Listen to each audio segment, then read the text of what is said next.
नमस्ते। आज हम लाइफ-रोमेनी सिंड्रोम के बारे में डिस्कस करेंगे। बहुत बार जब भी हम कैंसर ट्रीट करते हैं, काफ़ी पेशेंट्स का ये सवाल होता है कि हमारे पेशेंट को कैंसर है, इनकी मदर को भी कैंसर था, मदर के रिलेटिव को भी कैंसर था, तो क्या ये जेनेटिक बीमारी है? इसका मतलब क्या है आनुवांशिक बीमारी है? ऐसे ही आनुवांशिक कैंसरों में से एक कैंसर सिंड्रोम होता है लाइफ-रोमेनी सिंड्रोम। ये बहुत रेयर है और विश्व में करीब नहीं तो 700-800 फैमिलीज ऐसी हैं जिन्हें अभी तक लाइफ-रोमेनी सिंड्रोम डायग्नोज हुआ है।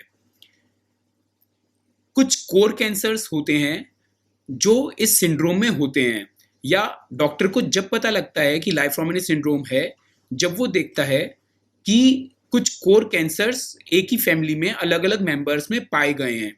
जैसे अगर सपोज हमारे पास कोई सार्कोमा वाला पेशेंट आता है, उसके घर में उसकी ब्लड लाइन मतलब उसकी या तो माता की साइड या पिता की साइड ब्रेस्ट कैंसर एक ही साइड पे, या तो breast cancer, sarcoma, brain tumour, blood cancer या फिर एड्रिनल ग्रंथि का कैंसर अगर कुछ लोगों में है, इसका मतलब पेशेंट के अलावा ऐसा कोई कैंसर उनकी फैमिली में किसी को है, तो हम लाइफ-रोमेनी सिंड्रोम सस्पेक्ट करते हैं।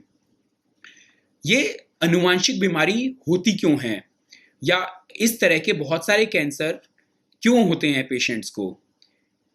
एक हमारे बॉडी में एक जीन होता है TP53 जीन, जो जीन हमारे सेल्स को नॉर्मली रिपेयर करता है।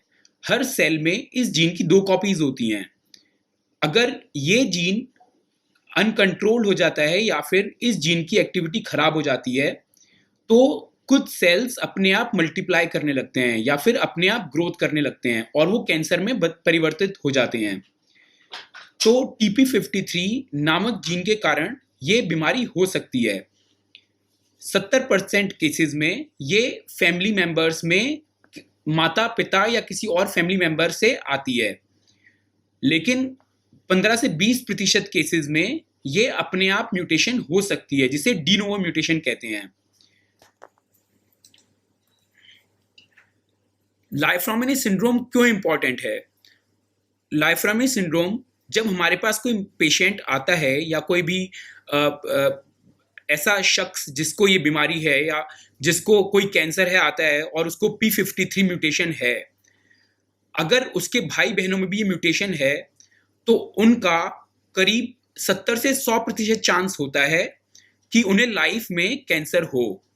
यूजुअली आदमियों में 70% चांस होते हैं कि कभी ना कभी कैंसर आएगा, और लेडीज में करीब 90 to 100% चांस होते हैं कभी ना कभी कोई कैंसर आएगा।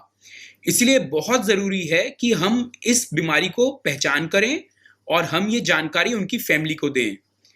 भारत में बहुत ज़्यादा इसका डेटा नहीं है और लिटरेचर भी बहुत कम है, जबकि ब्राज़ील, US, UK इन सब में काफ़ी ज़्यादा लिटरेचर है और डेटा है। हम कब समझते हैं कि लाइफ-रोमेनी सिंड्रोम है? क्योंकि मैं सार्कोमा देखता हूं या हम लोग सार्कोमास देखते हैं, तो मैं आपको सार्कोमा पर्सपेक्टिव से भी बता सकता हूं। जब भी हमारे पास एक पेशेंट आता है सार्कोमा का, जिसकी एज यूजुअली यंग होती है, इसका मतलब लेस देन 45 ईयर्स होती है, उसके एक फर्स्ट डिग्री रिलेटिव मतलब या तो कोई पेरेंट मतलब मदर या फादर, या फिर उसका भाई या बहन, उनको भी कैंसर है कोई और। पेशेंट को तो कैंसर है ही, साथ में उसके माता या पिता, ऐसे ही किसी भाई बहन को भी कोई कैंसर है 45 साल से पहले, और किसी और फर्स्ट डिग्री या सेकंड डिग्री रिलेटिव मतलब माता पिता के भाई बहनों के बच्चों को या उनके भाई बहनों को कोई कैंसर है, या फिर उनके ग्रैंड पेरेंट्स को मतलब दादा या दादी को कोई कैंसर है 45 साल से पहले, या फिर सार्कोमा किसी भी एज पे। तो अगर क्लासिकल लाइफ-रोमेनी सिंड्रोम क्राइटेरिया में 3 लोगों को कैंसर होना जरूरी है। एक सार्कोमा जो पेशेंट हमारे पास आता है, दूसरा उसके फर्स्ट डिग्री रिलेटिव मतलब माता पिता या भाई बहन को कैंसर होना यंग एज में, तीसरा माता पिता और भाई बहनों के अलावा किसी और को कैंसर होना। तो ऐसे केस में चांसेस हैं 60 to 80% चांस है कि लाइफ-रोमनी सिंड्रोम से डील कर रहे हैं हम लोग। जो अभी हमने क्लासिकल क्राइटेरिया बताए थे उसमें 60-70% चांस हैं, लेकिन कई फैमिलीज में हम इतने स्ट्रिक्ट क्राइटेरिया के कारण लाइफ-रोमनी मिस कर जाते हैं। एक और क्राइटेरिया है जो चॉम्परेट्स क्राइटेरिया कहते हैं। ये हम तब मानते हैं जब किसी पेशेंट को लाइफ-रोमनी ट्यूमर स्पेक्ट्रम वाला कैंसर हो, जैसे sarcoma, breast cancer, brain tumour, adrenal ग्रंथि का कैंसर या ब्लड कैंसर, जो एक पेशेंट को 45 साल से पहले हो। दूसरा, या फिर उसके फर्स्ट डिग्री या सेकंड डिग्री रिलेटिव को। फर्स्ट डिग्री मतलब माता पिता भाई बहन, सेकंड डिग्री मतलब दादा दादी, नीस नेफ्यू, उनमें से किसी को यही ऐसा ही sarcoma, breast cancer, brain tumour या एड्रिनल ग्रंथि जैसा कैंसर हो, या फिर एक पेशेंट में काफी सारे ट्यूमर्स, मल्टीपल कैंसर्स हों। और जो दो कैंसर्स हैं वो लाइफ-रोमनी सिंड्रोम स्पेक्ट्रम के हों। स्पेक्ट्रम मतलब वही sarcoma, breast cancer, brain cancer, adrenal cancer या फिर ब्लड कैंसर। कुछ कैंसर्स में हम लाइफ-रोमनी सिंड्रोम की जांच हमेशा करते हैं, जैसे एड्रिनल कैंसर। अगर पेशेंट यंग है और एड्रिनल कैंसर 20 साल के अंदर होता है तो 40% चांस है कि हम लाइफ-रोमनी सिंड्रोम की फैमिली से डील कर रहे हैं। ऐसे ही कोरॉइड प्लेक्सस कैंसर, ऐसे केस में हमें फैमिली हिस्ट्री की भी जरूरत नहीं है। अभी आजकल के हिसाब से अगर 31 साल से कम किसी पेशेंट को ब्रेस्ट कैंसर हो रहा है तब भी हमें जर्म लाइन TP53 की जांच करनी चाहिए। तो हम कैसे लाइफ-रोमनी सिंड्रोम डायग्नोज करते हैं? यूजुअली हम जर्म लाइन टेस्टिंग करते हैं। इसका मतलब हम ब्लड से टेस्ट करते हैं।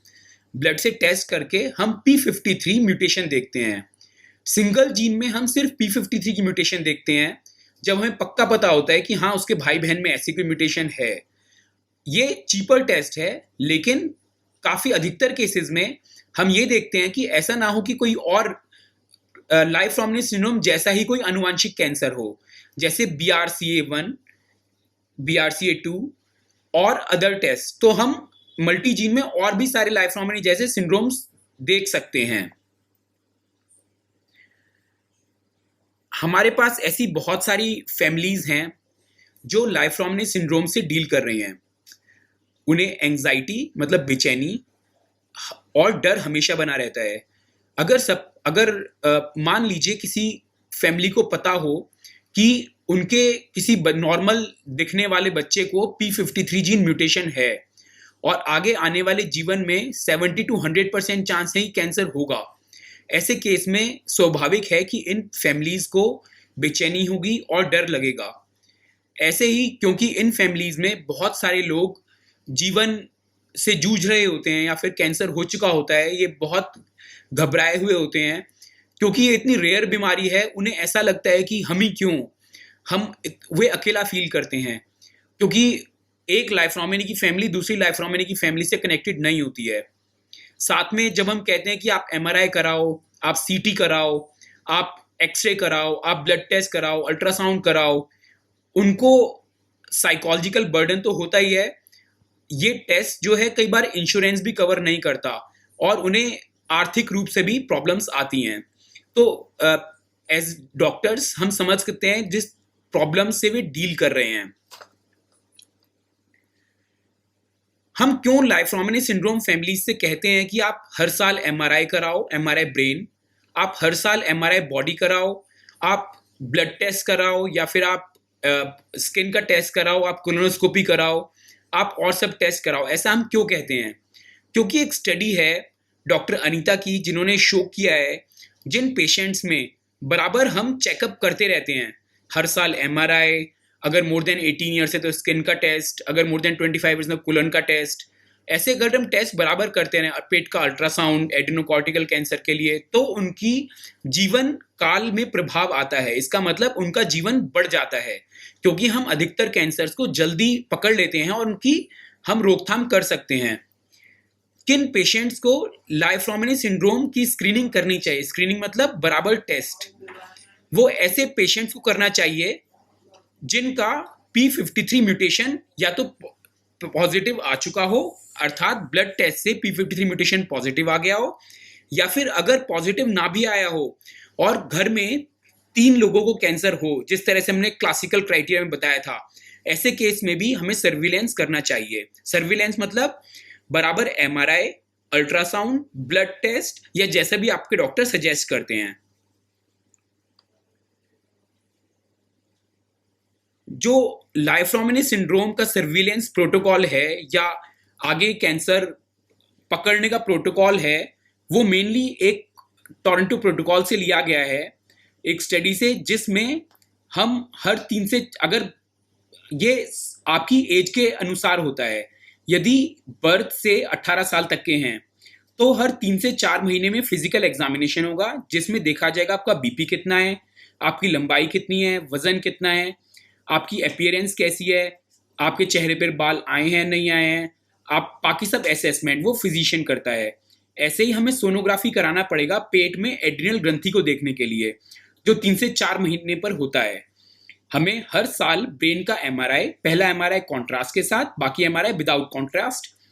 सार्कोमा के लिए हमें हर साल पूरी बॉडी का MRI करना होगा। अगर आपकी उम्र 18 साल से ज़्यादा है और आपके पास P53 म्यूटेशन आपके ब्लड में है, तो अगेन फिजिकल एग्जामिनेशन हर 6 महीने पे करना होगा, या फिजिशियन आपसे जैसा कहता है।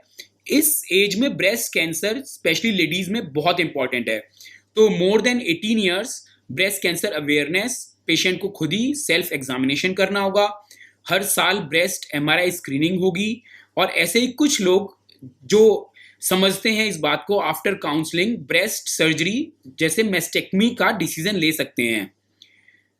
मोर देन 18 ईयर्स हमें एक ब्रेन MRI भी करना होता है हर साल, साथ में होल बॉडी MRI जैसे बच्चों में था वैसे।